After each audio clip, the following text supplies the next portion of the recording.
از جمله کارهای عمر دوستان عزیز در حال نماز این بود.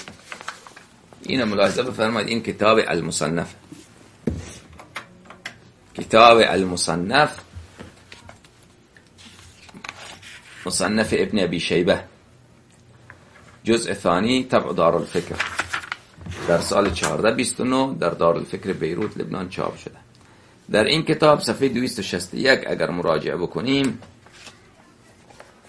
صفحه 261، الرجل یأخذ القملة فی الصلاة، باب کشتن چی؟ شپش در حال نماز، شکار شپش در حال نماز.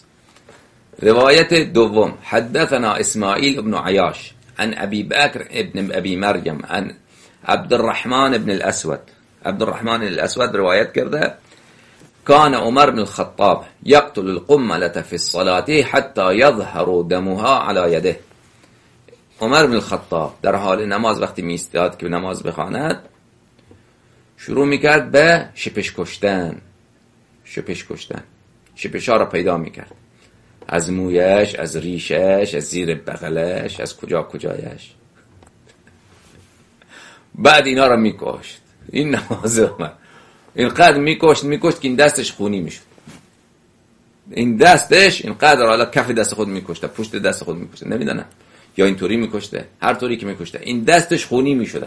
اینقدر این کثیف بوده، چون بله شپش یک حشره کوچیکیه، پیدا کردن او کار آسان نیست، مگر اینکه زیاد باشه در بدن آدم که بدون نگاه کردن خودش مثلا اینجا بگیره، خودش بگیره.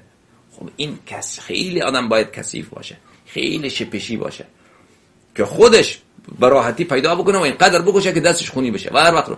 و این روایت هم دیدید صیغه ماضی استمراری هست، نه یک بار این کار را کرده. کان عمر وقتی که بر نماز میستاد کارش این بود. این ماضی استمراری، این سنتش بوده، سیرتش بوده در حال نماز. خب این چقدر شپشی بوده ملعون. حالا شپش بکش و شپش بزن، شپش بکش، شپش بزن در حال نماز.